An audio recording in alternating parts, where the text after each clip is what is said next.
Olá! Nesse vídeo serão apresentadas as estratégias para o projeto e análise de peças de máquinas e componentes estruturais sujeitos a tensões flutuantes. Veremos os parâmetros que caracterizam as tensões flutuantes, os principais critérios contra a falha por fadiga de uso comum em engenharia e finalizaremos com a resolução do exemplo 6-10 do livro Elementos de Máquinas de Shigley. Peças de máquinas e componentes estruturais raramente encontram-se sob tensões completamente invertidas. Na maioria das vezes, o carregamento atuante nesses componentes provocam o que chamamos de tensões flutuantes.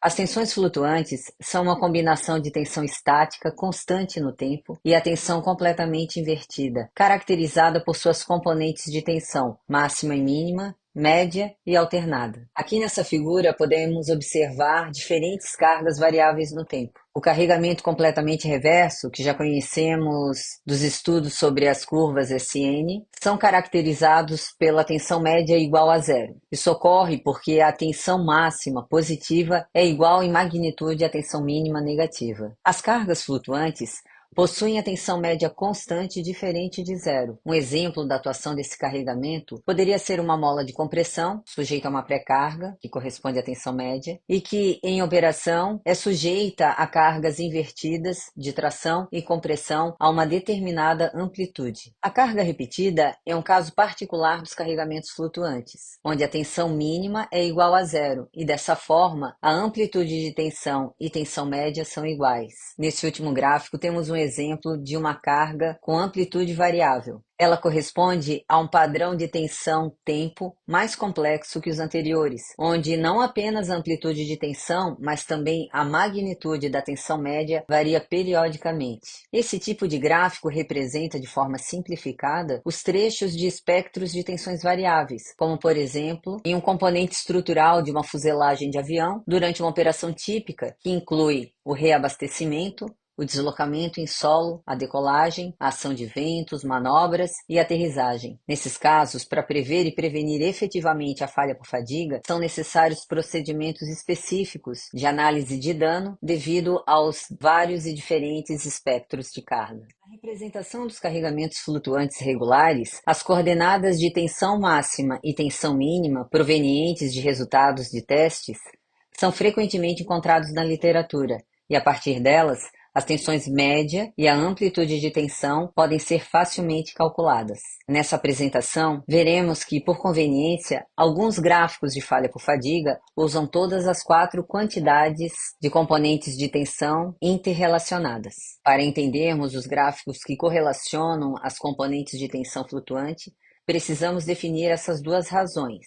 R, a razão de tensão, que é igual à tensão mínima sobre a tensão máxima, e a razão de amplitude A, que é igual à amplitude de tensão ou tensão alternada pela tensão média. Agora veremos alguns métodos de representação gráfica de uso comum dos resultados de ensaios em componentes sujeitos a tensões flutuantes. Esses gráficos permitem verificar a possibilidade de ocorrência de falha por fadiga em função principalmente das componentes de tensão média e amplitude de tensão, e assim ampliar o nosso entendimento sobre a relação entre essas componentes de carregamento. Neste gráfico, a abscissa representa a razão da resistência para a tensão média SM em relação ao limite de resistência à tração. A carga de tração é representada do lado direito do gráfico e a de compressão à esquerda. O eixo das ordenadas é a razão do limite de resistência para a tensão alternante pelo limite de resistência à fadiga. No lado direito do gráfico, podemos observar que à medida que aumenta a tensão média, a tensão alternante deve diminuir para que não ocorra a falha por fadiga. A reta do ponto B ao ponto C representa o critério de Goodman modificado para a falha por fadiga. Note que a existência de uma tensão média na região de compressão tem pouco efeito no limite de resistência à fadiga e, portanto, a linha de falha permanece na horizontal, onde a tensão alternante é igual à tensão limite de escoamento do material. Ou seja, para tensões médias compressivas, o escoamento de primeiro ciclo é o critério de falha.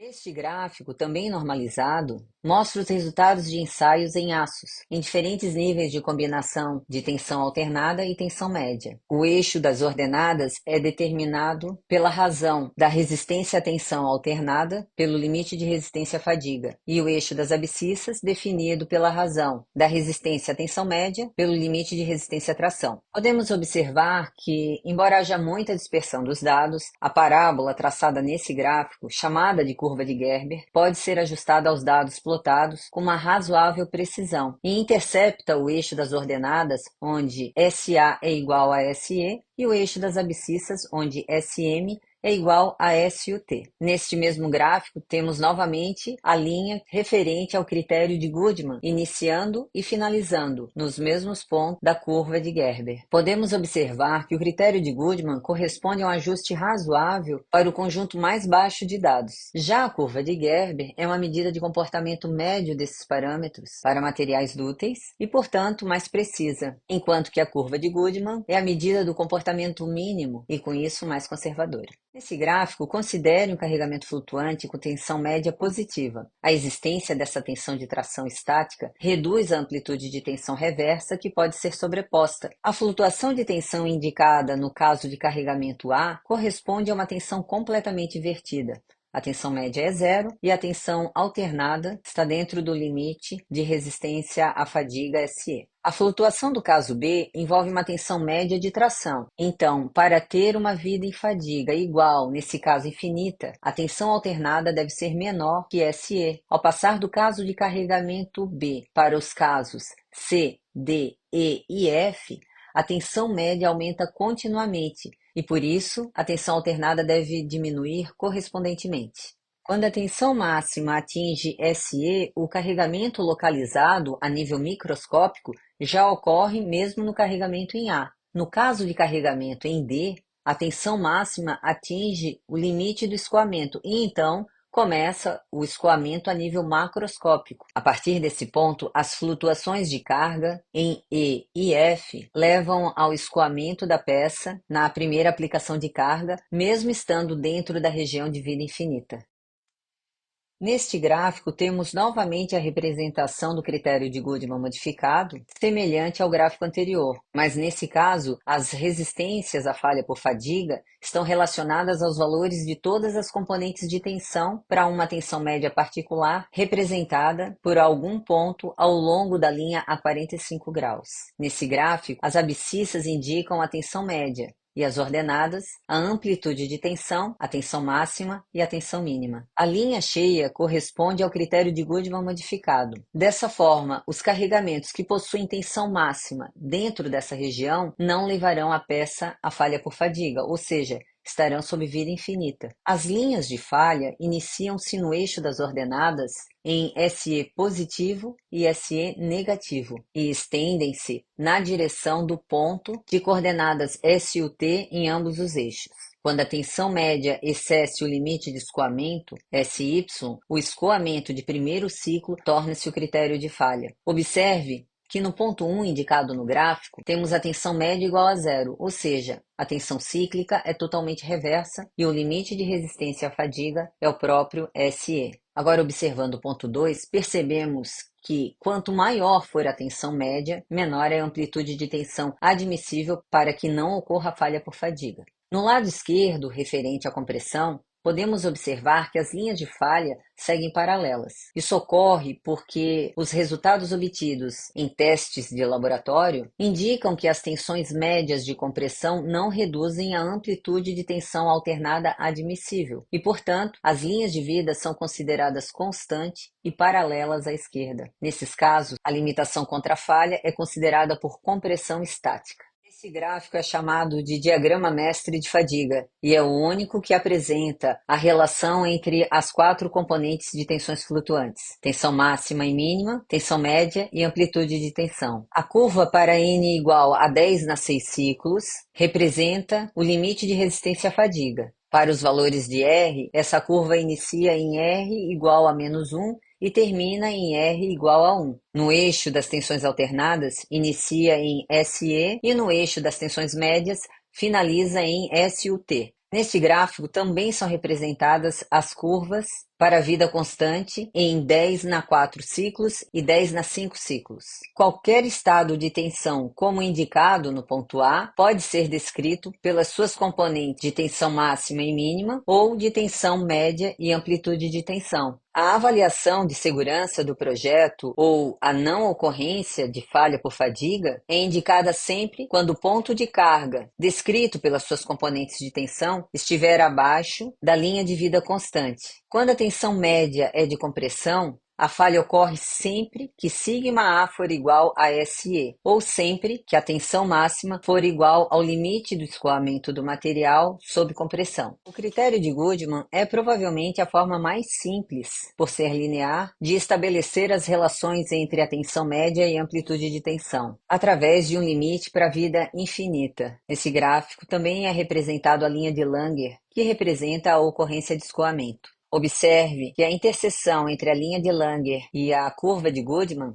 estabelece um ponto sobre o qual pode ser traçada uma reta que o conecta à origem do sistema de coordenadas e, dessa forma, divide a região de segurança em relação à falha por fadiga em duas partes. Para os pontos de carga que estiverem dentro da região acima dessa linha, um aumento proporcional da carga pode levar à falha por fadiga antes da ocorrência do escoamento. Para as combinações de tensão média e amplitude de tensão que estiverem abaixo dessa linha, o aumento proporcional do carregamento poderá provocar a falha de escoamento antes mesmo da ocorrência da falha por fadiga. Nesse mesmo diagrama, além do critério de Goodman, podemos representar os demais critérios de uso comum em engenharia, como a linha de Soderberg, a parábola de Gerber e a curva proposta pela American Society of Mechanical Engineers. Para uma determinada combinação de tensão média e amplitude de tensão, podemos representar nesse gráfico um ponto chamado de ponto de carga, aqui indicado pela letra A. A reta estendida, que passa pela origem do sistema de coordenadas e atravessa o ponto A, representa, de forma proporcional, a possibilidade do aumento do carregamento até a ocorrência de falha por fadiga. O nome dado a essa reta é linha de carga. A interseção entre a linha de carga e a curva de falha do critério que está sendo utilizado vai indicar um ponto, aqui chamado de ponto de falha. Isso significa que a intensidade do carregamento no ponto A, se aumentada proporcionalmente,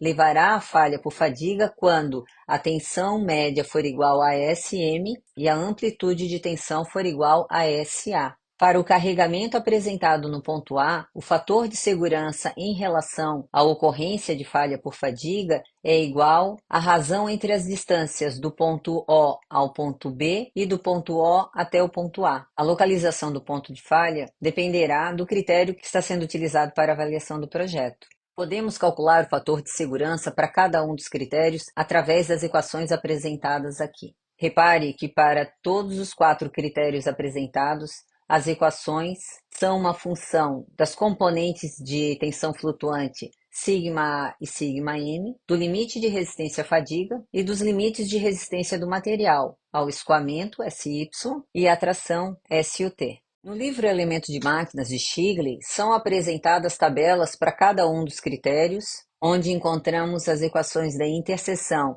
e das coordenadas de interseção entre o critério de falha e a linha de carregamento. No exemplo 6-10 do livro Elementos de Máquinas de Shigley, é solicitado a determinação das coordenadas de limite de resistência para amplitude de tensão e para tensão média, que são, respectivamente, SA e SM, considerando o critério de Gerber no item A e no item B o critério asmelíptico. Essa análise deve considerar um eixo de diâmetro igual a 40 milímetros, feito de aço 1050, repuxado a frio e que tem um acabamento superficial devido à usinagem. O eixo está sujeito a uma tensão flutuante de 0 a 70 kN, o que configura um carregamento repetido, pois a carga mínima é igual a zero, a amplitude e a força média são iguais. Para a presença de um determinado entalhe que não está especificado, é definido o fator de concentração de tensão Kf igual a 1,85 para uma vida de 10 a 6 ciclos ou mais.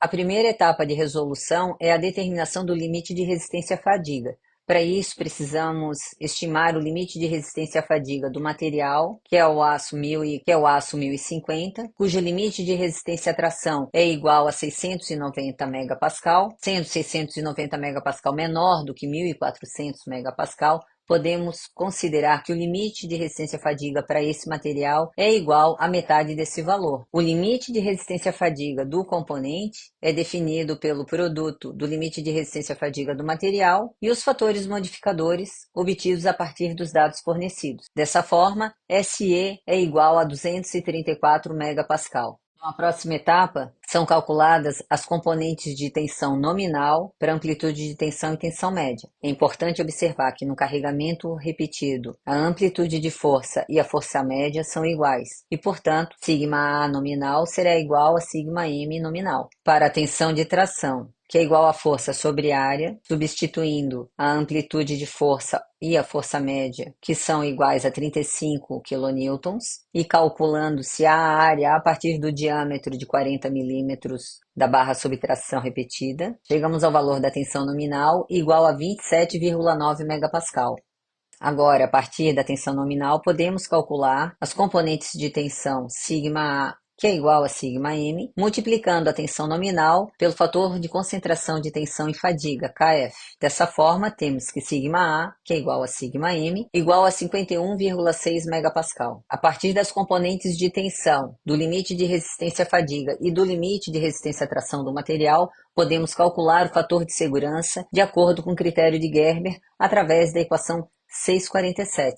Como observamos no gráfico anteriormente, dependendo da combinação de amplitude de tensão e tensão média, é possível que ocorra o escoamento de primeiro ciclo antes mesmo da ocorrência da falha por fadiga. Dessa forma, é feita a verificação do fator de segurança em relação à ocorrência do escoamento. Podemos observar na representação do gráfico desta tensão repetida que a tensão máxima é igual a 103,7 megapascal, sendo que a tensão de escoamento é igual a 580 megapascal, ou seja, a tensão máxima não atinge a tensão de escoamento e, portanto, não haverá o escoamento no primeiro ciclo de carga. O fator de segurança, então, é calculado pela razão entre o limite de resistência ao escoamento do material, pela tensão máxima, que pode ser obtida aproximadamente pela amplitude de tensão mais a tensão média. Observando o fator de segurança obtido para a fadiga e para o escoamento, podemos observar que o fator de segurança para a fadiga é menor que para o escoamento. Na representação gráfica, podemos observar que o ponto A refere-se ao carregamento repetido, definido pelas componentes de tensão média e amplitude de tensão, né? Então, para a carga repetida, a inclinação da linha de carga será sempre 45 graus, e mostra que, com o aumento proporcional dessa carga, poderá ocorrer a falha por fadiga, no ponto B, antes da ocorrência de falha por escoamento, no ponto D. Ou seja, isso confere com o resultado obtido, que mostra que o fator de segurança para a fadiga é menor do que o fator de segurança para o escoamento. Para determinar as coordenadas para o ponto de falha, que correspondem aos limites para a tensão média e amplitude de tensão SM e SA, respectivamente, podemos utilizar as equações apresentadas na tabela 6-7 do livro Elementos de Máquinas de Stigler. Essa seria uma forma de representarmos graficamente e também de obtermos, através dos dados gráficos, a determinação do fator de segurança fadiga e até mesmo em relação ao escoamento. Substituindo os dados já obtidos nas equações da tabela 6.7, determinamos que SA, que neste caso de carga repetida é igual a SM, ficará na magnitude de aproximadamente 211,9 megapascal. E para calcular o fator de segurança, podemos agora utilizar a razão entre as distâncias da origem do sistema de coordenadas até o ponto de falha B sobre a distância da origem do sistema de coordenadas até o ponto de carga A. Essas distâncias podem ser obtidas proporcionalmente, uma vez que conhecemos as coordenadas do ponto A e do ponto B. Assim, obtemos que o fator de segurança para a fadiga é igual a 4,12, praticamente o mesmo valor obtido pela equação. Para verificar a ocorrência de escoamento através de um método gráfico, devemos determinar inicialmente a inclinação da linha crítica ou inclinação crítica, como indicado no livro R crítico. Para todo caso de carregamento onde a linha de carga tiver uma inclinação menor que R crítico, sabemos que haverá escoamento de primeiro ciclo. E para toda combinação de tensão média e amplitude de tensão que promove uma linha de carga com inclinação superior a R crítico, a falha por fadiga ocorrerá antes do escoamento. Então, utilizando as equações da tabela 6.7, podemos determinar as coordenadas para o ponto R crítico,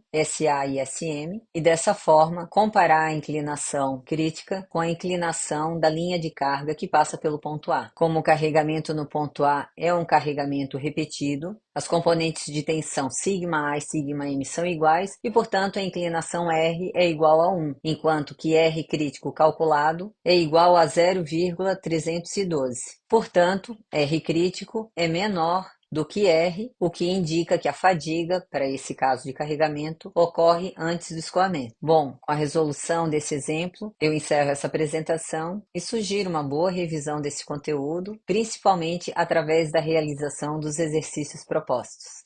Um abraço e até mais.